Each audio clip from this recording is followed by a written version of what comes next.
for an Autopsy, that probably the hardest work. Well, one of the hardest working bands in metal at the minute. Well, thank you.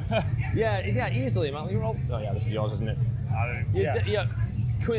You've been over here twice already this year, haven't you? Was it this year? In the UK in general? Yeah. Maybe 3 times. And then you're coming back with Iartis. Yeah. Then we're coming back. Yeah, we're spending a lot of time over here. So what? It's kind of a broader question, but what are the main challenges for a band of your size to break through? And I say that knowing that this is extreme music, so it is kind of hard sometimes to get traction. Yeah. And you've clearly got an audience. Like, what are the challenges to taking it up to the next level? Honestly, being able to put yourself out there and tour as much as we do. We've, in the past year and a half, we've maybe had like the most at one time 2.5 weeks off. So like that just shows our dedication as a band and to the thing that we really want to push and do. So like, you know, if we want to get to where we want to be, we got to put the time and the effort in, and you know, you will get noticed for that, because like it shows. Like we're getting so tight as a band, and we feel like such a unit right now. And it's been so awesome, this entire upcoming of us this past like year and a half, 2 years, like since COVID ended, and just pushing the envelope and just trying not to sound like everybody else, just kind of just do our own thing, and just like, if you guys like it, we're like really pumped because we really like it too. But every time you come over, it's like the community around the band, it sort of folds in on itself. It gets a few more, it folds in. It does create like kind of the buzz that you want. So was that always the plan? Was it always like, okay, coming out of the pandemic, we're gonna go absolutely just fucking smash it? Yeah, I mean, we had a ton of stuff lined up and we thought we were done for the year, but oh no. Like, so much stuff just kept coming onto our plate, and like, this is the longest we've ever toured on a record. We're almost 2 years into What the Future Holds. Like, that's crazy. That's crazy to think. Like, the offers just kept coming. We're gonna have a nice little break after this. So like, we're, you know, right after this, we're home for about a month, and this is the longest we've been home for. But we got Metal Fest in Blue Ridge. So it's like, we got to go back out for those things, which is gonna be so cool. And then right after that, we do the Iartis Murder, Whitechapel, us, Spite in Europe, UK. We come straight home, right to doing the Lamb of God cruise ship. So that's like 3 shows and then a day off. So, I mean, that's going to be really nice. I'll have my lady there. And like, it'll be a nice little vacation because I'm not going to be home for a bit. And literally from the ship, I go straight on tour with Exodus, Darkest Hour, and Undeath. How do you keep your voice on top form then when you don't have that time off? I just try to take care of myself. I drink a ton of water. Usually when I'm home, I'm pretty bad. I get into the sodas a little bit, but I just try to drink water. I drink my teas. I try not to be yelling and screaming all the time. And I really try to get a lot of rest. And I stress that like a lot, because like, I see a lot of these vocalists that are like tired when they're playing too, and it's because they're running around being a vocalist all day, like just having fun. That's what we love to do. But you know, I need to chill. So it's like, I need to relax so I can like come out super strong. I want to have like a super strong performance. Like, some people can run all over the stage and sound insane. I wish I was that kind of guy, but I'm not. What do you do to relax? So what are you going to do in your month off? Oh man, I'm going to spend time with my lady, go to the tattoo shop, just play some video games. Diablo 4 came out. It's like kind of the sickest game on the planet. Fucking me with all these nerfs, but it's all right.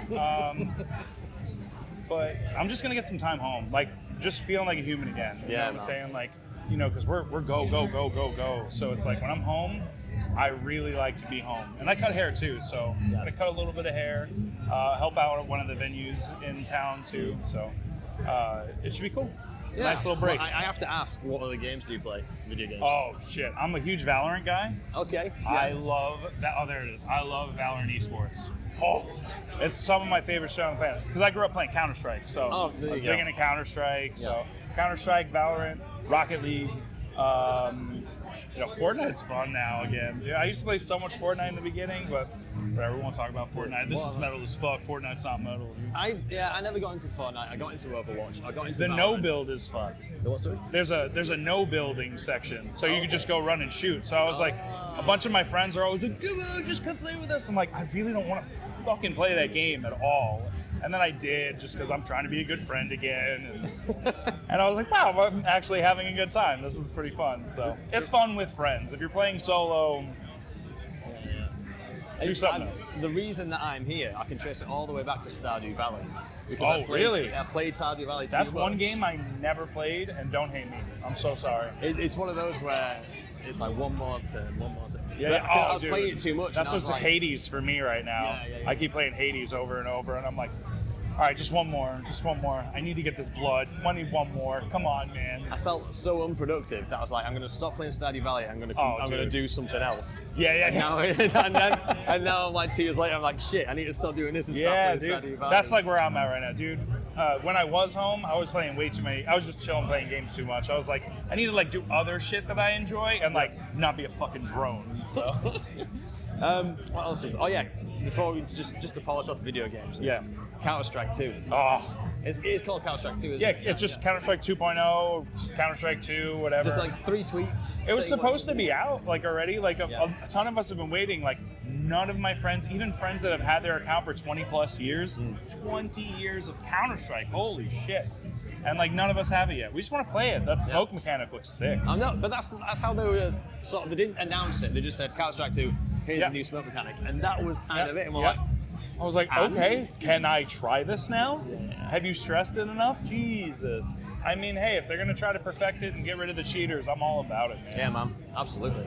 So coming back around to real the things. music. Yeah. New album cycle, presumably after this one's done and after you've had a break. Yeah. How are you going to approach the next one? Because obviously it's a different world that you're going to be writing in. It's not quite as closed off. Yeah. There might be I imagine there'll be subconsciously a different mentality you'll be taking.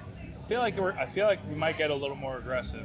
I feel like it's starting to get aggressive again. Yeah. So it's like, but like, still kind of doing what we like to do. Like, we're gonna push the envelope a little bit. We always do. We always want to. But that's just for us too. Like, we just really enjoy doing that because it's like, I feel like it upgrades us as artists in general. It like completely adds a whole different element and like a whole different like sword to your artillery, you know? It's like, it's so cool. So like the recording process for me is just so much fun. Yeah. So I feel like I learned so much more about my voice and my body and everything. And it's like, it's so cool. And watching myself progress, I like go back and listen to like Absolute Hope, Absolute Hell. Oh, sure, And I had like strep throat. I was going through like a crazy flu at that time too, which sucked. Me and Tim got really sick on like a trip. And dude, I had no voice and I had to do an entire record in 4 days. So I did the whole record and I like listened to that and I'm like, all right, it's all right. But it's just like, then I listen to the next record, I'm like, all right, I feel the power, I feel the emotion. And it's like the next one, it's like I'm really starting to feel like I'm honing into like my own voice because it's like, it's hard when you're starting off as a vocalist. You grab so much inspiration from all these other guys. And then you forget like when you try to do that full time when you're touring, that might be really exhausting. So you have to find something that's a little bit easier, but still be able to give yourself the power that gives you your own voice. I imagine it takes years to realize what feels normal or what feels like within, It does. There's probably like years where you're stretching, and then maybe another year where you go, actually, I brought it down a bit, and then I recovered quicker. Comfort level was established. Oh, you think you're a vocalist until you tour, and then you're like, maybe this is kind of fucking tough, actually. Because, dude, like, I don't know. I'm like, I love just fucking scream, like, loud, angry, pissed. Like, I like feeling my entire body shaking. And just, I love that feeling. But that's going to cost me a lot of energy, so I still do it. You know who else does that, though? Or did that? Meatloaf. Oh, His of course. entire dude. body I mean, that's just a whole other being right there. He's insane. Yeah. It's alpha. I remember the last time I saw him though, like the voice wasn't quite there, but he still threw his whole body into it, and that sort of created a real weirdly punk aesthetic. Yeah. Which I kind of reminded. Yeah. Anyway, I'm gonna close it out. Yeah. Thank you very much. Could you look into camera A and could you just do your most disgusting blare? That's fucking sick. Thank you.